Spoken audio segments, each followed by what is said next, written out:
experiencing what we believe to be a separate self and an external world of otherness, we think we're disconnected from the natural state of oneness.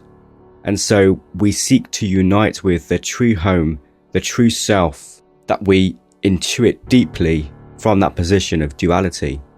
It all boils down to the fact that we misinterpret the natural state. We chunk it up, we divide it with concepts. We're holding on to our ideas about what life is. That's what we're working with. But beyond that, you are compelled to recognize the unity of life. One could argue that that's the purpose of life, to recognize the oneness of things. Everything serves that purpose. Everything serves the purpose of union. Union means two or more things becoming one. So it's the process of becoming one, whereas the word unity refers to the fact of oneness. So because the natural state is that oneness, is that fact, you can't make it happen. You can't do anything to unite with that natural state, yet that's all we're ever doing. All we're ever doing is attempting to unite with the inevitable, that with which we are most intimate, that which is most immediate and actual and factual and here. So it's like the natural state is just the ground, and then we build all these buildings on top of the ground, all these structures on top of that ground, made of that ground. And then we look at the structures and forget the ground. But you never look down. You never delve into the very substratum out of which, on top of which, the structures are built. I mean, if those structures are made of the ground, then again, that's all you're ever seeing. And you are also made of the same substance of that reality. There is only that. What's true has to eventually come through, and it comes through in all these weird ways. You know, you don't know what you're seeking for most of your life, and everyone is actually seeking. There's not just spiritual seekers. Everyone's a spiritual seeker to an extent, actually. Some find spirituality, they take up practice. Some become addicts, and they don't really know what they're looking for. That's the magnetic pull of the absolute, you could say, is it. You know there's something there. You know there's something there. It kind of comes out in these distorted ways. When you take back the layers, what's really happening here? And there's a very strong inherent desire for unification, because it's what's true. What's true seeks to be known and expressed. It's in your GPS system. Like because you can't avoid it. You go to what feels resonant. And before you know it, you're getting, it's like the cold and warm game. You're getting warmer and warmer and warmer. You eventually realize, I can't lose it. All these energies, all they're really asking of you is to be seen. And when they're seen, there is a kind of transformation, a kind of alchemy. Without anything ever changing, it's just a recognition of what was already there, as opposed to this imagined situation. It's seen as what it is, seen as what it truly is. This is an exploration of what is here, what am I in relation to this apparent thing that I thought was separate from me. What is it all? How is it happening? What is it? Can I feel into it? And can I go beyond the mind and just feel directly into it? I mean, this is where it is. This is where the whole path is. What is this aliveness you are experiencing right now? And there's a palpable aliveness to the experience.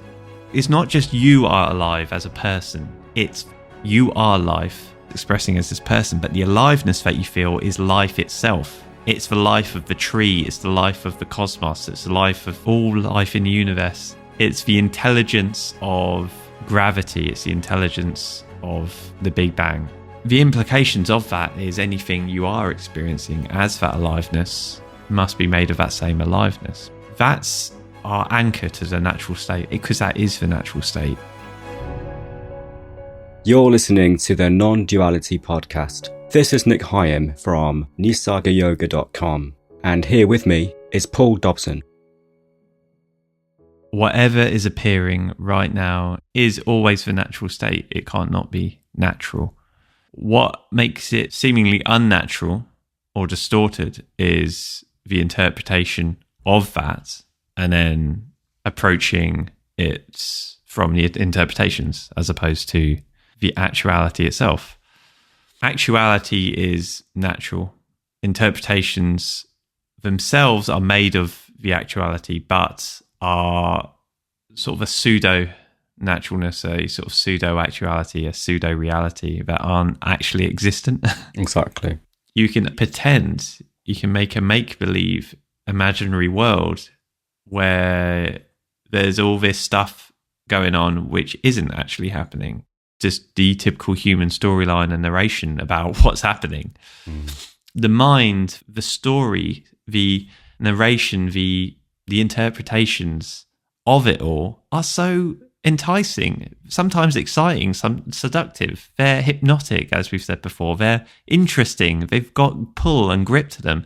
And so we go to those and we forget about the aliveness, and we go, you know, it's kind of like a manifestation of this is like looking at your phone all the time instead of listening what someone that you dearly love is saying to you.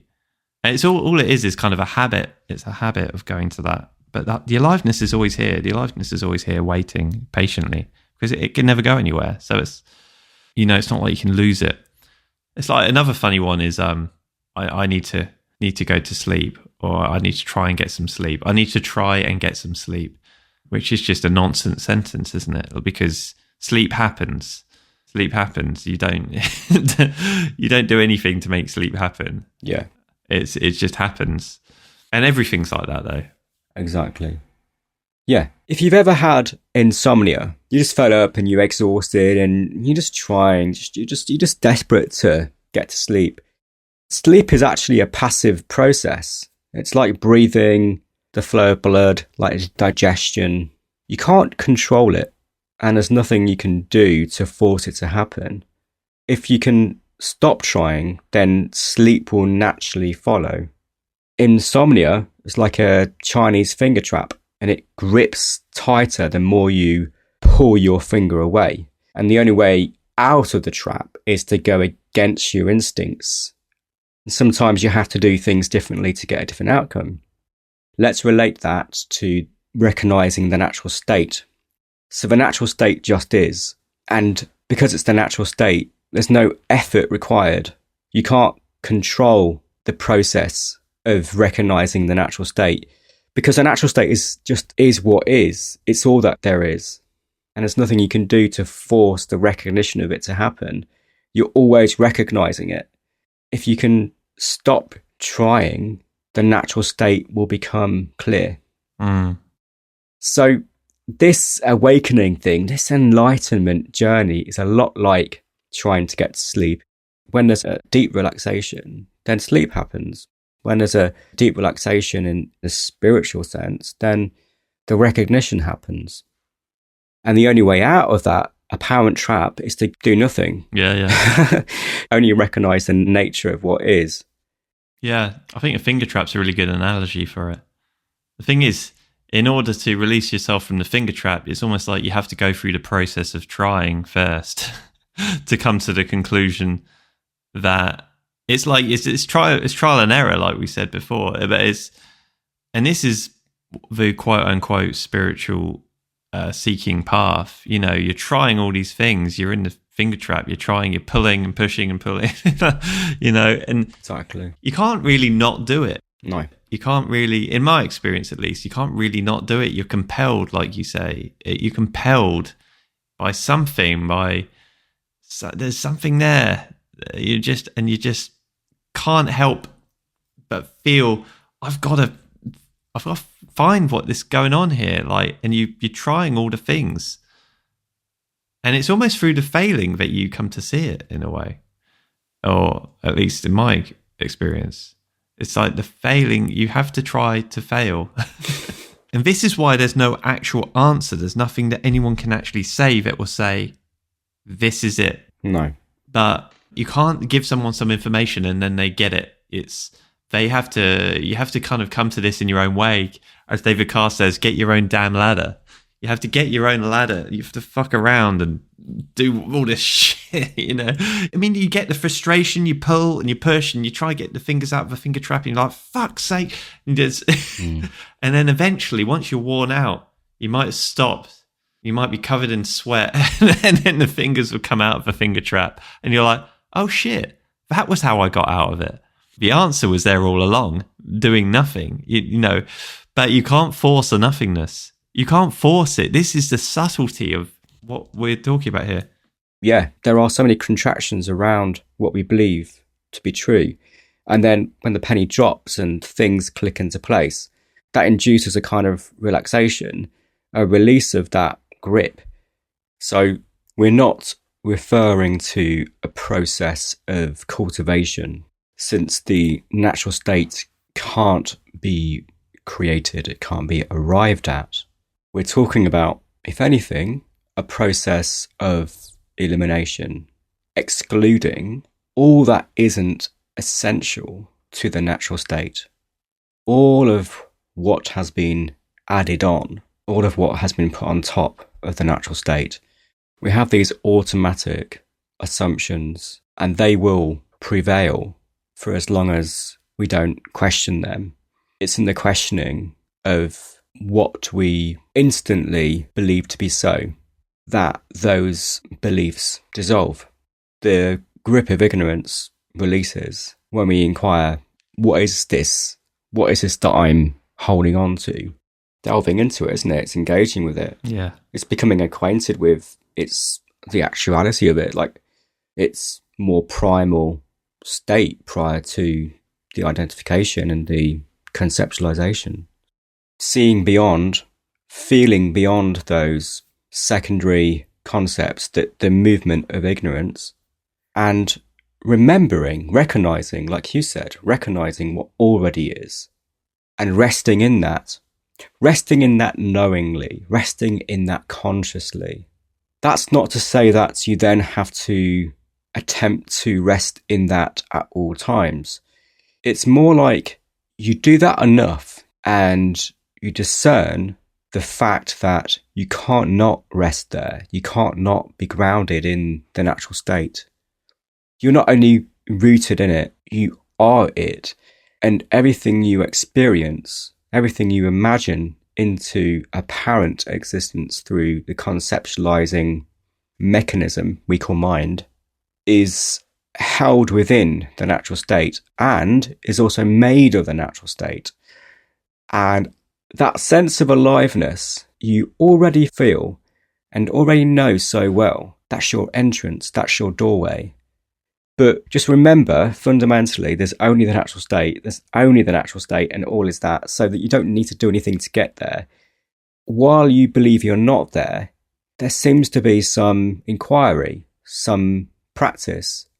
And we're suggesting very simple ways, very pragmatic ways to discern what already is, to feel into this aliveness you already know so well. Yeah. It's so vivid, it's so vital, it's so immediate, so present and omnipresent. We could call it omnipresence. Presence means here and now, always here and now. This immediacy of the actual lifeblood that's flowing through not just the body, but all things. The body is a product of that consciousness. Everything you're experiencing now is just, vibrating with the same flow of lifeblood, the same aliveness. Touch anything and you'll feel that aliveness. You won't really feel something external and something solid. So there is this process of reclamation and re-knowing experience as only made of the natural state, because ultimately there is only the natural state. You'll sense that aliveness everywhere, and not just through the mode of tactile feeling, but through every mode of awareness or experiencing. There's only that natural state. It's all there is. It's the ground, and you are that ground, and from that ground, everything blossoms, and everything you know is made of that, is only that. You can't avoid it. What is it that makes you feel alive right now? I mean, how do you even know you're alive? I mean, that's we always come back to stuff like this, but it's so primal, and it's so. I mean, this is where it is. This is where the whole path is. This is where everything that you're searching for is here in this aliveness. It has to be here. What is this aliveness? You are switched on. You are choicelessly switched on. You don't have a choice in the matter. It's not like you can decide to turn yourself off now. It's try and make this moment not happen. And that will reveal how the moment is choicelessly happening. Unconditionally. That's kind of an unconditional happening. And it's not to do with whether you think it's happening or not. So that's an interesting thing to look at. It's already totally here, totally happening, without any effort. And this, for me, has been something that's become most clear, I guess, primarily in meditation, and then has revealed itself to be the same throughout normal, waking life, which turns out to be the same as whatever meditation is. But meditation, you start off like you might get a mantra, or you start working on your breath, and eventually, at some point down the line, you realize it's happening by itself. And in fact, the more you seem to be trying to do any of those things, the more you're kind of obstructing the natural state in a way. Not that it can truly be obstructed, but you kind of are keeping yourself bobbing up and down on the top levels. And you just are. And that's what the natural state is. It's not, and then the idea of meditation becomes so just not even relevant at that point, because it seems that then life is the meditation you are experiencing right now, and there's a palpable aliveness to the experience. That's our anchor to the natural state, because that is the natural state. If you keep coming back to that, in Dzogchen they say small glimpses many times, and that is just keep coming back to that small glimpse of your natural state of I am alive. And the fact is not just you are alive as a person, it's you are life. It's not about the person. So you are life expressing as this person, but the aliveness that you feel is life itself. It's the life of the tree, it's the life of the cosmos, it's the life of all life in the universe. It's the intelligence of gravity. It's the intelligence of the Big Bang. You are feeling the Big Bang there's a big one to kind of come back to. It's like you are feeling your aliveness is the Big Bang. That unbelievable power. That is what is experiencing right now as you. You are that experience. You are the Big Bang. And you are the Big Bang experiencing itself. Is one way of putting it. Is another way of saying God experiencing itself, reality experiencing itself.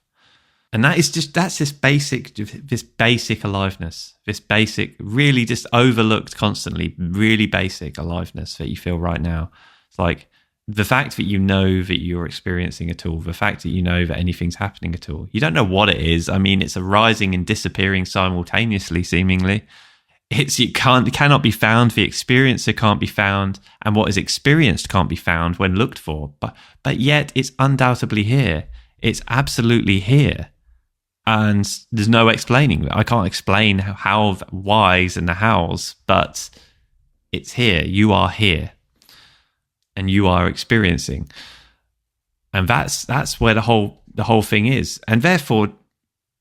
The implications of that is anything you are experiencing as that aliveness must be made of that same aliveness, must be made of that raw Big Bang energy. That was always pure. It was always absolutely radiant and pure, because how can the Big Bang not be pure? It's just, there's no intention there other than to create itself and experience itself and to just express and manifest. There's no good or bad in that. It's just pure. And so that means anything that arises, any kind of difficulty, any pain, any struggle must be made of that, and therefore can be re-seen as that. It can be re-seen as what it is just through this simple going directly to it. Just very simple, just feeling the energy of it, feeling the aliveness of it, feeling the actuality of it. So just when you catch yourself going into the interpretations, into the thinking, into the distorted perceptions of reality, maybe just go, wait. Wait a minute, here I am. Mind immediately assumes there's a tree over there, doesn't think for a second that maybe there is no tree separate from what I am. And then when you look at it closely, when you look at it on a feeling level, look at it at the intelligence of the direct experience, you can feel it, but it's not a thought. You don't think, oh, that's one, I'm one with that. You go, oh, you just look, and you are. And the are that you are, the isness that you are, is the isness of what is perceived. And there's no separate isness. All of this is so alive, including the interpretations, including the thinking. All of it is so alive. What is this aliveness? What is it made of? I mean, what the hell is this made of? It's here and it's alive.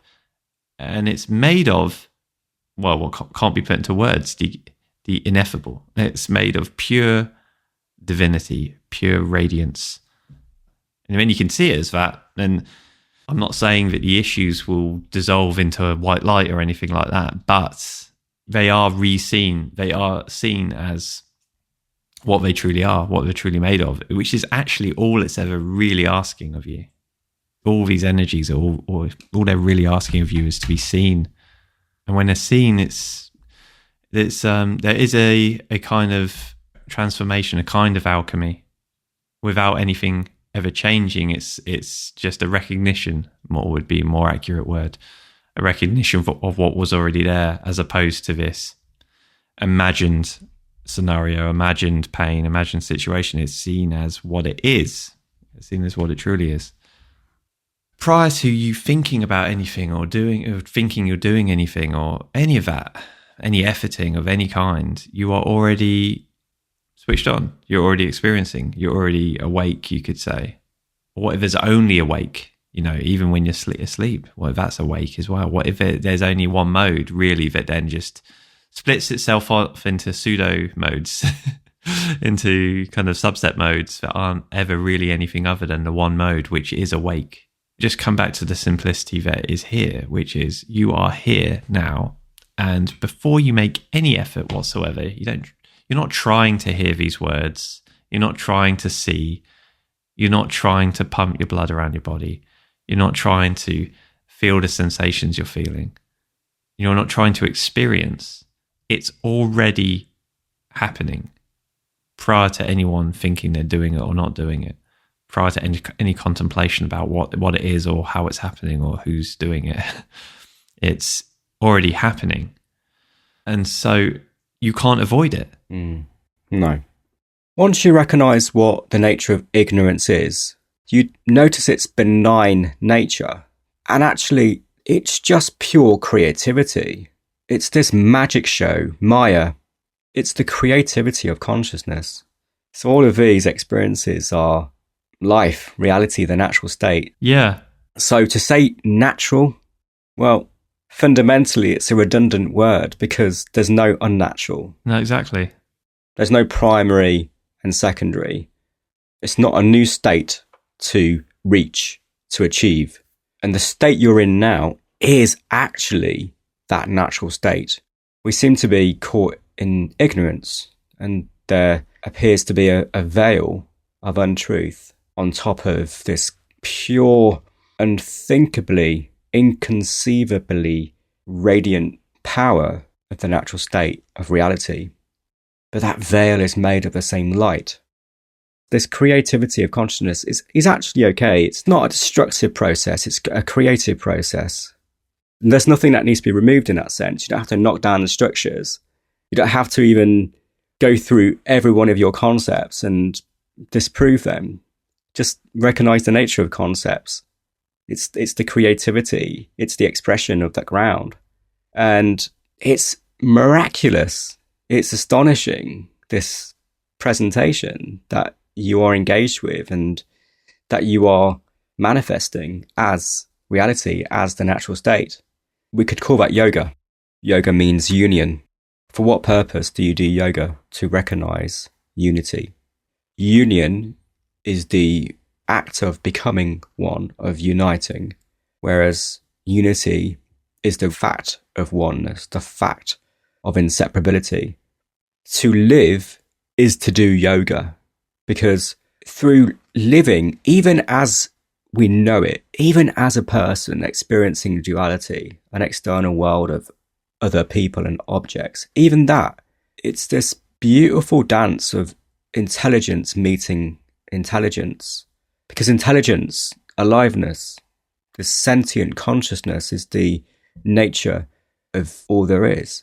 That meeting, that union, that yoga is what's going on at all times, through every action, in every situation you experience. You're calling yourself home. And here's the paradox, in language at least. You are home. So there's no paradox beyond language. You are home. You are home, experiencing different versions, different forms of home. And that includes feeling homesick and then wanting to return to the natural state. And that then compels you to do union, to do yoga. So you don't stop the process of union. That's all that's going on. You can't stop it. You don't need to stop it. Nisargadatta said, what is yoga? Yoga is uniting, two things joining together. That is yoga. Yoga means the bridge, the link, or the connection. Yoga was not required prior to the appearance of the bridge. You must find out what your state was prior to the bridge. What is the natural state? It's here, it's now, it's what you are.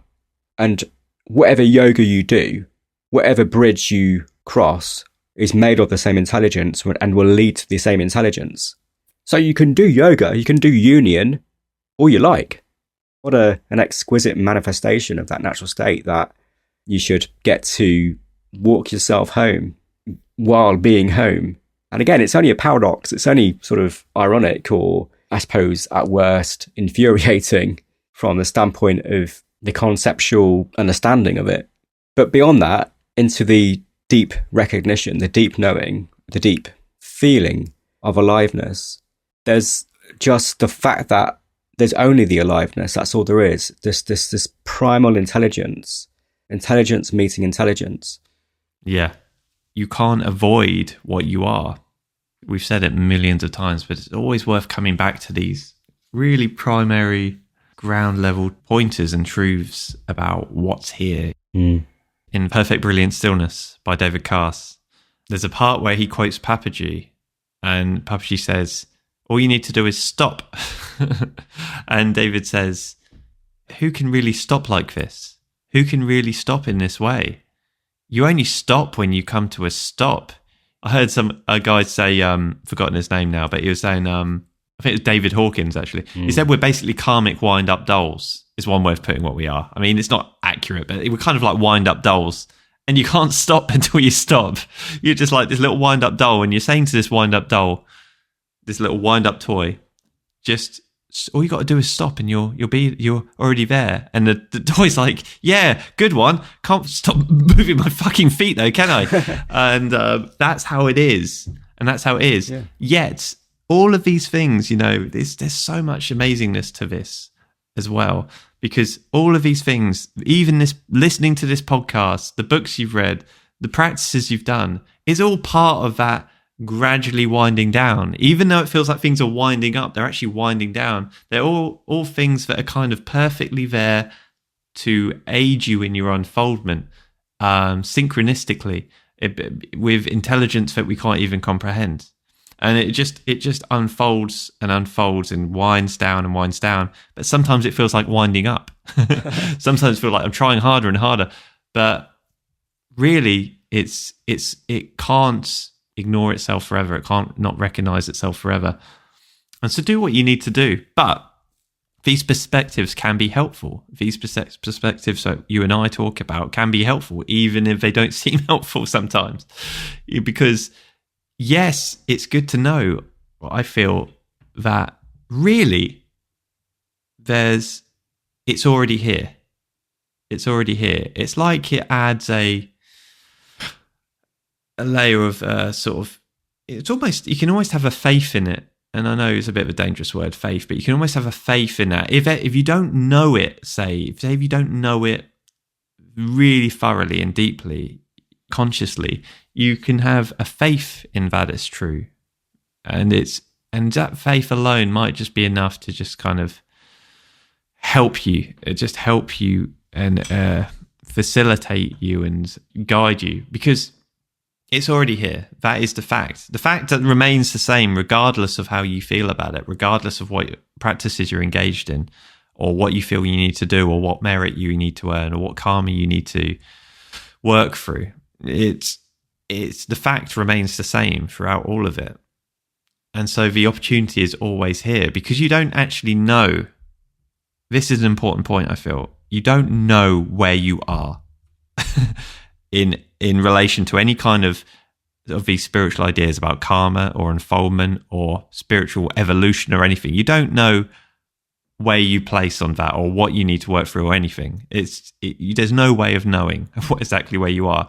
So there's no way of knowing that just hearing these words at this exact time and the little investigation that might follow it might be the thing that just brings it all together for you. Or it might be just one thought randomly that just comes in and goes, oh, I'm going to look at my experience now. What is this aliveness or whatever? What is this experiencing fact? What's perceiving? Is there a separate perceiver from what's perceived? Or just something really simple, like what is this isness? Who am I? It just something might set you off. And you might really truly believe that you've still got several lifetimes of work to do or something. You might believe in your head that that's what you have to do, but then you hear something and it all just gets illuminated and you see, and then where do your ideas about what work you need to do go? So there's no way of knowing where you are, where you place, or what is going on with any of that. Absolutely. This is like a curiosity. This is a playfulness. This is an exploration of what is here. What am I? What am I in relation to this apparent thing that I thought is separate from me? What is it all? How is it happening? What is it? Can I feel into it? And can I go beyond the mind and just feel directly into it? Like I'm feeling into, put my hand in water to check the temperature of it. That's the intelligence. I know we've used that metaphor so many times now, but that's the intelligence. I mean, there's not even one thought occurs apart from after the fact when you put your hand in bath water to check the temperature for, say, a child or a dog or whatever. A dog in my case, who's also my child. I know the temperature immediately by putting my hand there. I don't need to think, is it 24 degrees or something? What is this? I just don't. The data is instant and it's known and it's immediate. I know the data without thinking. And the data for you as reality engaged with yourself is instant, it's immediate, and doesn't require thought, but it can express as thought. It can express as thought, but it doesn't require thought. Thought is an expression of this immediacy, this amazing intelligence. Everything is bathwater in that sense. Feel your whole experience like you're trying to feel the temperature of a bath. That is the best way of approaching everything, because it's not, and that's not bypassing anything whatsoever as well, because you are maybe for the first time truly feeling these deep wounds in yourself as well. And it's not to put these to one side. Like, people have wounds. I mean, they're not what you think they are. That's the only difference as to what we're saying. The wounds investigated and sat with and felt into in this way, like you're feeling the wound, you're feeling the intelligence there, and you're directly communicating with it, engaging with it on a level that you may not have done before. It's not on a conceptual level. It's on a direct intelligence. It's intelligence meeting intelligence. And therefore the wound is really seen. And it might have something to say on a level that maybe the mind can't understand, but you're really seeing it and you're sitting with it. And it's shown for what it is. You know, it's shown for what it is. And this is in no way bypassing that. Like, I feel like it's just not calling it something. It's not giving it names. It's not giving it a structure. It's not giving it an interpretation. It's just going to the intelligence of what it is. It's the opposite of bypassing. It's delving. Yeah. There is this, like we've been saying, this fundamental aliveness, this fundamental potency of intelligence, a fundamental purity that is both behind all things and which permeates all things. And this aliveness is built into everything. It's what everything is made of. And discovering and noticing and tuning into that aliveness is yoga and is the essence of spirituality. It's the essence of living. Yeah. And when you notice this aliveness, you notice that your life is actually profoundly significant, deeply essential to the very fabric of reality.